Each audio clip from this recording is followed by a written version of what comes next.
morning everyone, I hope that you're feeling okay. It was lovely to engage with so many of you yesterday on the videos that I shared, and what was also really lovely was that you were helping each other, which was so nice to see. What a lovely little community we have on here.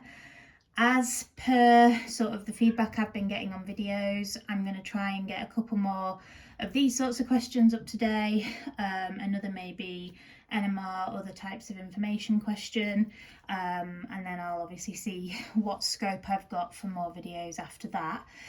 But in this question, again, it's an OCR question, but all but one of these could also be asked in an AQA paper.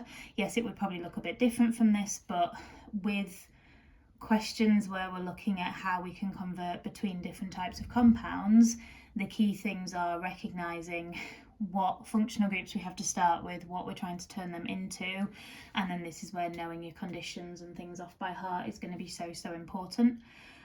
So the one that AQA students do not need to know is this one. You do not need to know how to make an acyl chloride from a carboxylic acid. You do need to know how to go from an acyl chloride to a carboxylic acid though. That would be nucleophilic addition elimination using water as your nucleophile, but in this direction, AQA students, you would not need to be able to fill that box in. OCR, obviously you need to know all of this because this is an OCR question. So let's dive in and see what we've got. So I guess the kind of starting point for all of this is this acrolein, which it's kind of helpful to recognise what functional groups we have in here, and this is the sort of thing that I would be suggesting that you do,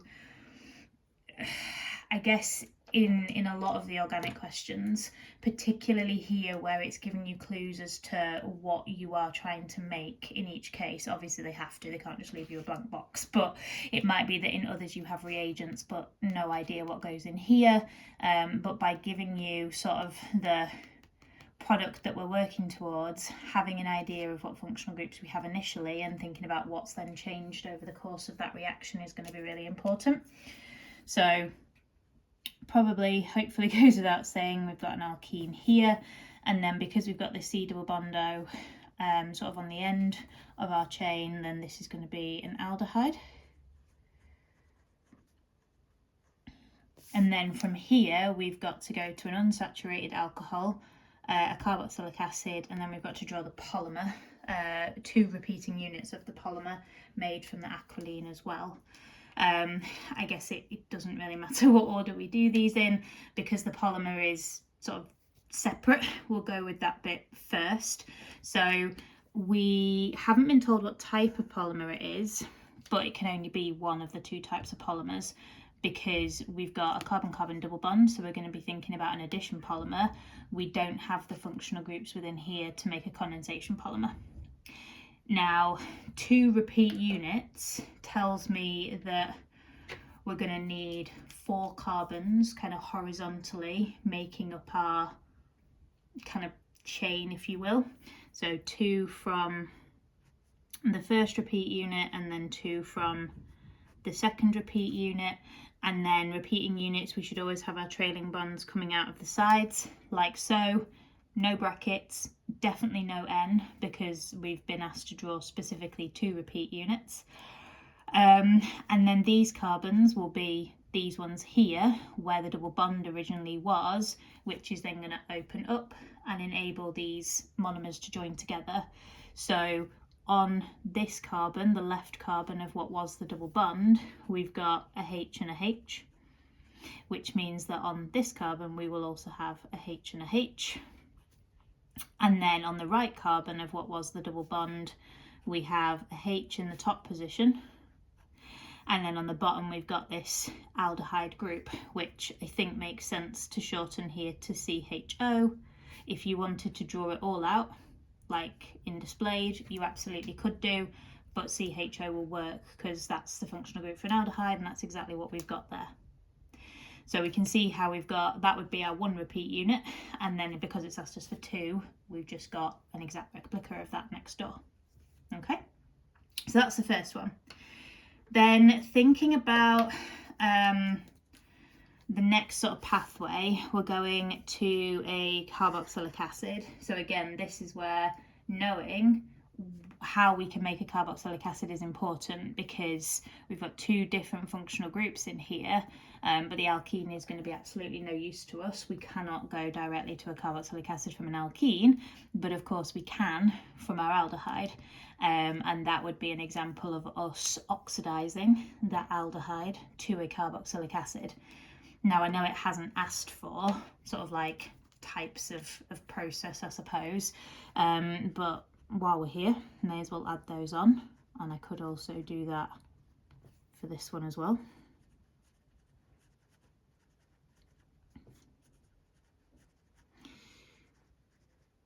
But that's sort of, I guess, I don't want to say application side of things, but that's where there is more that you can figure out, I suppose, in terms of looking, aldehyde, what functional group, does a carboxylic acid have? Oh, COOH. Okay, so we're squeezing an oxygen in there, gain of oxygen, oxidation.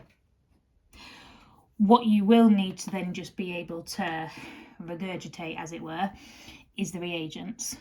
So this is where you have to make those really strong connections in your brain by just going over it as many times as you can in the next couple of days, that whenever we're doing oxidation of an aldehyde to a carboxylic acid, we're going to need acidified potassium dichromate. So the potassium dichromate K2Cr2O7, and then the acid that we would use to acidify it will always be H2SO4. And it should be that you can just write that as a H+, because that's what the acid is providing us with. But if a question was to ask you more specifically which acid do we use to acidify, sulfuric acid is the one. So then as well, thinking about what this carboxylic acid is going to look like, we know that none of the first part of the molecule is going to change in any way. So the bit with the double bond, absolutely going to stay the same. And then it's this bit that's going to change, and the only thing we're going to change is that we're then going to have an OH there instead of just a H. Okay? And this is the one reaction. If you're an AQA student, you can not pay attention to this next little bit. You do not need to know how to convert between a carboxylic acid and an acyl chloride. OCR students, you definitely do.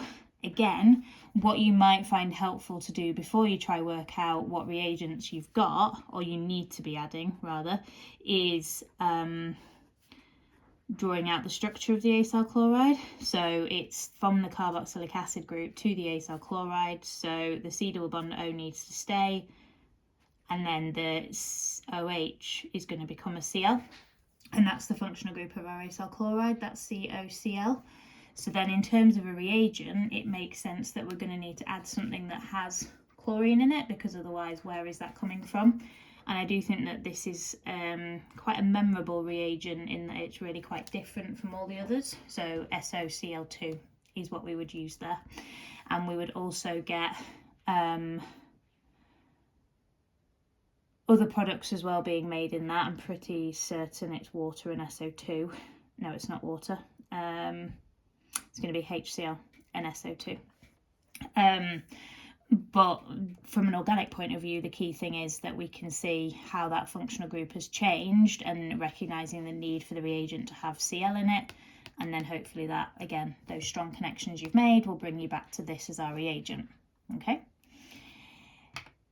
Now moving up into the final whatever you want to call it, direction on this little map thing, we have an unsaturated alcohol, and that's a really interesting clue, because we can make an alcohol from an alkene, we can make an alcohol from an aldehyde, and that's why they've had to say more than just alcohol. So the unsaturated part here is telling us that it's still going to have a carbon-carbon double bond. So in this case, we are making the alcohol from the aldehyde. So we are reducing the aldehyde. So again, it could ask us what type of process this is. So this would be reduction, aka opposite of oxidation. In oxidation, we can go from an alcohol to an aldehyde, or a primary alcohol to an aldehyde, I should say, and then to a carboxylic acid. We can take our aldehydes or ketones and reduce them back to the alcohols they were before. So just like the acidified potassium dichromate is our oxidizing agent, here we're going to need to know what the reducing agent is. And because we're going from having a C double bond O to having a C single bond OH, this carbon's also going to then need to gain a hydrogen. This O is going to need to gain a hydrogen. The reducing agent therefore needs to be able to provide hydrogen. And if you're writing an equation for this, you'd use your square brackets and your H, just like for oxidation you use your square brackets and your O. The reagent that we need that's going to provide us with the hydrogen is NaBH4. And again, that's the bit that you just have to know, unfortunately. The alcohol, therefore, the unsaturated alcohol, definitely going to need our carbon-carbon double bond for it to be unsaturated.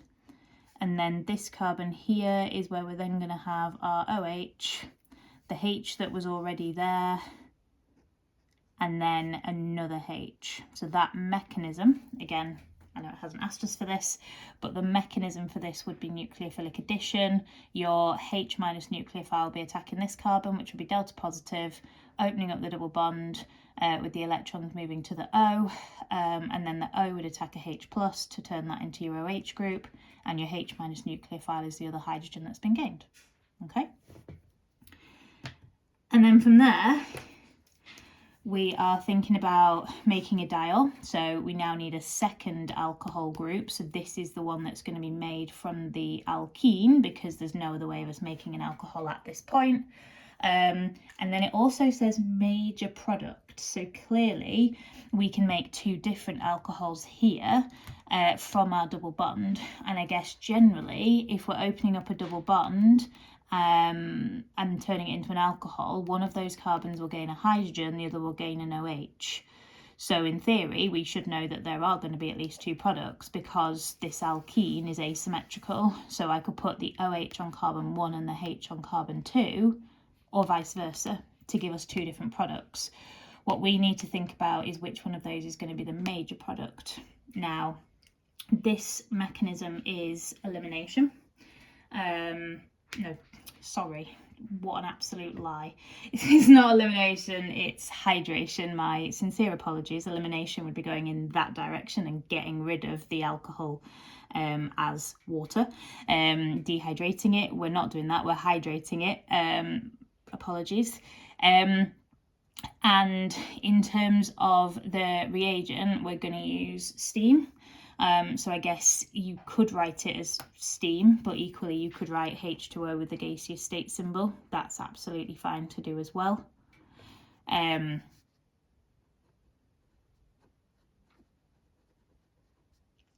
it will be that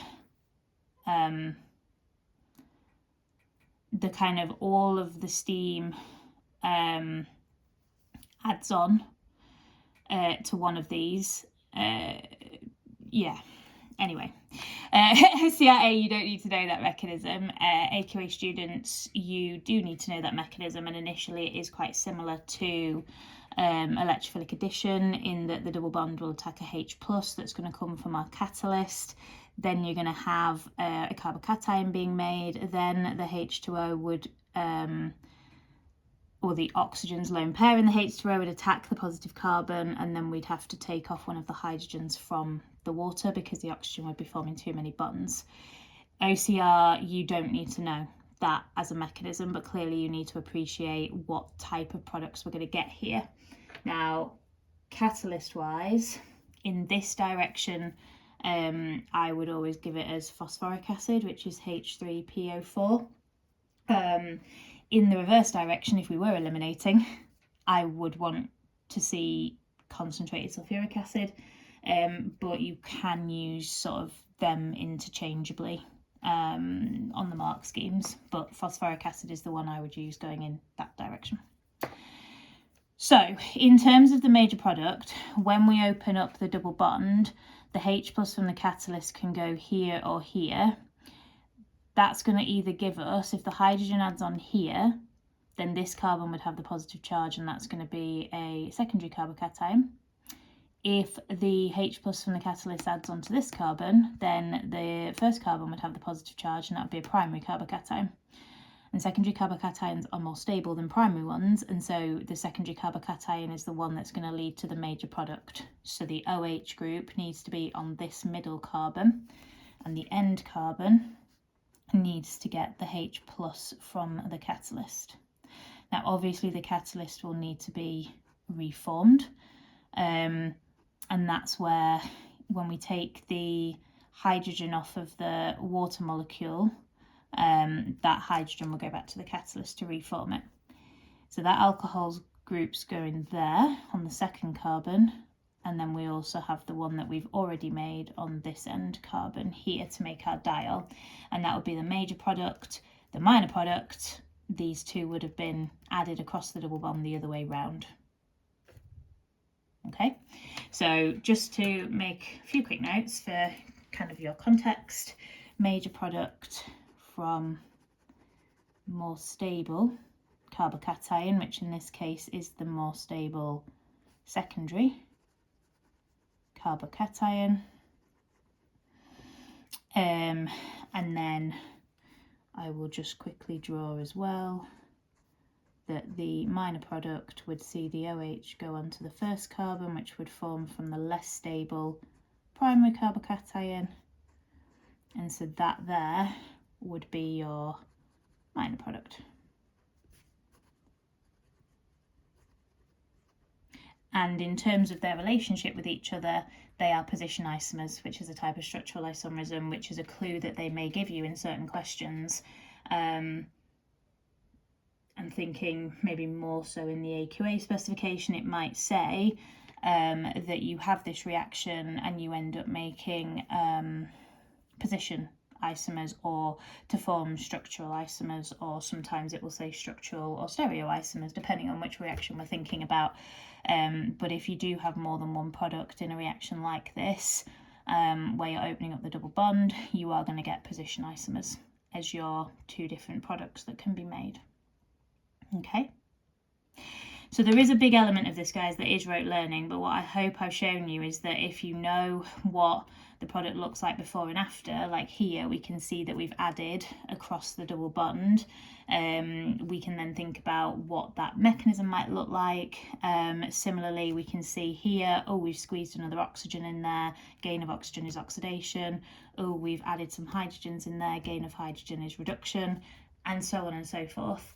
And that can be useful for questions like this to help bring out these reagents that are going to just need to be rote learned, unfortunately. Same applies for mechanisms as well. If you can see where your curly arrows are going and what steps you're doing, or whether you're adding atoms or eliminating or substituting, that should be quite helpful. Okay. Any questions, as always, let me know. I hope you have found that useful. And like I say, we'll try and get some more videos up in the coming days ahead of Tuesday's paper 2.